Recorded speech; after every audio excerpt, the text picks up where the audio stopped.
Gachagua dares Murkomen to arrest him and the whole of Kenya will erupt. Welcome back to our channel.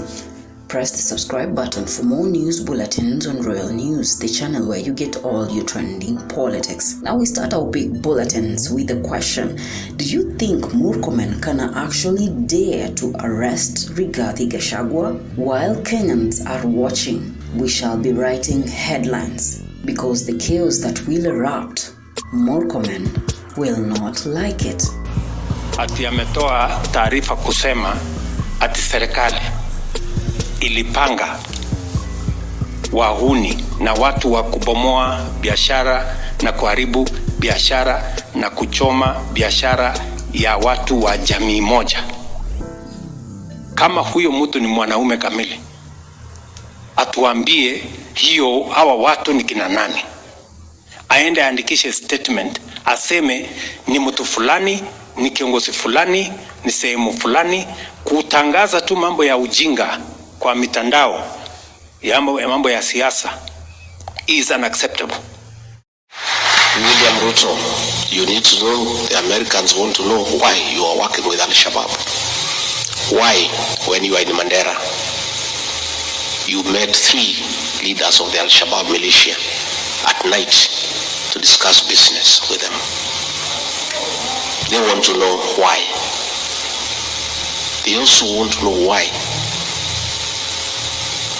you have removed the requirement for vetting of non-Kenyans before they are given IDs.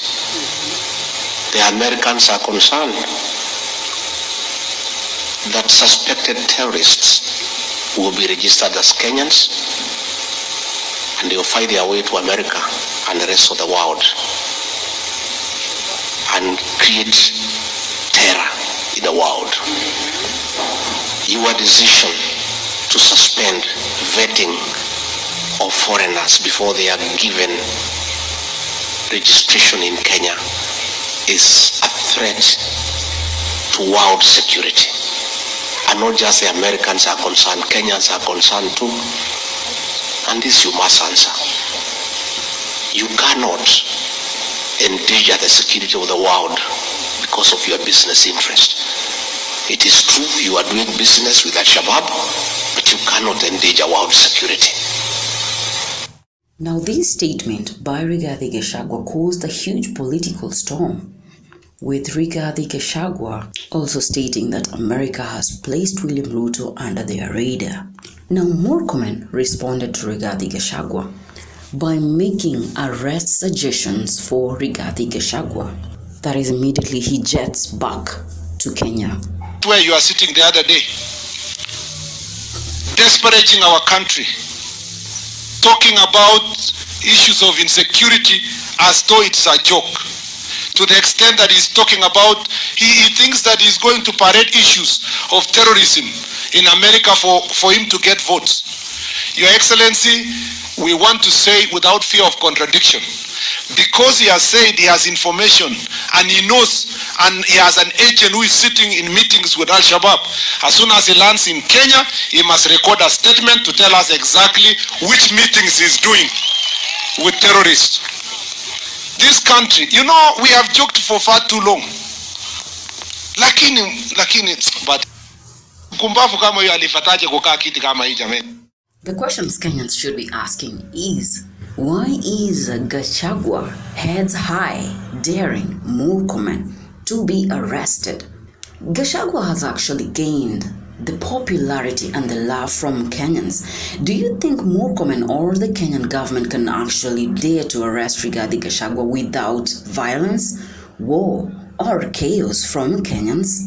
This will be a very big move from the Kenyan government. It's called taking risks and chances. Do you think the Kenyan government is actually threatening to arrest Rigathi Gachagua because of William Ruto being placed under the radar by America? And Rigathi stated clearly, if the intelligence of America needs his assistance, he will gladly give it to them. What has Rigathi Gachagua not exposed about the Kenyan government to America? Is he sabotaging further the relationship between Kenya and America? Gachagua clearly states he's not a man to be threatened. Hence the dare to Murkomen to actually arrest him. Do you think Murkomen will actually go ahead and arrest Rigathi Gachagua? Politics, the game of numbers, tricks and challenges. Is Rigathi making his arrest an agenda, and will Murkomen have fallen in Rigathi's trap? Only time will tell. Now we all know that Gachagua is in America and he has widely emphasized on the one-term chance. Is Gachagua exposing the Kenyan government further to America, a strategy to actually keep William Ruto out of the political games? Will America maintain the one-term narrative? It is easy to actually sing and chant one term. The actual implementation of making William Ruto a one-time president is the catch. Will the opposition succeed in actually removing William Ruto from power? Will Murkomen succeed in arresting Rigathi Gachagua once he lands back to Kenya? Only time will tell. Leave me your views on the comment section. Subscribe to Royal News, the channel where you get all your trending politics. In case it's your first time to listen into Royal News, press the subscribe button and ring the notification bell so that you can be first to receive the news bulletins once we upload them. JD Ishmaels. Now, Gachagua has further dared Murkomen by even sharing his dates of flights, time and flight number, so that anyone who wants to initiate his arrest can go ahead. The fear of arrest was part of my thinking. I'll never do anything, I'll just stay in the house. Every day they discuss me in parliament for 2 hours and say they will arrest me. I just move on. I am not a leader who buys fear.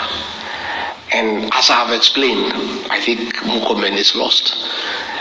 I'm not the one who have launched investigations against William Ruto. It's the American Senate. Those issues were raised by the Americans, not myself. So I have nothing useful I can tell him. But if the Americans want me to assist in the investigations, I would, because that's where the investigation is. I am not aware of any investigation on William Ruto by the Kenyan police. Again, Kipchumba Murkomen has been telling us that the National Police Service is independent and they do not take instructions from anybody, including himself. How then can he purport to give instructions to the National Police Service at the same time say that the National Police Service is independent? When my day to go to Kenya is due, I'll announce the date, yes, the hour, and the flight number. Thank you very much. So that whoever is interested,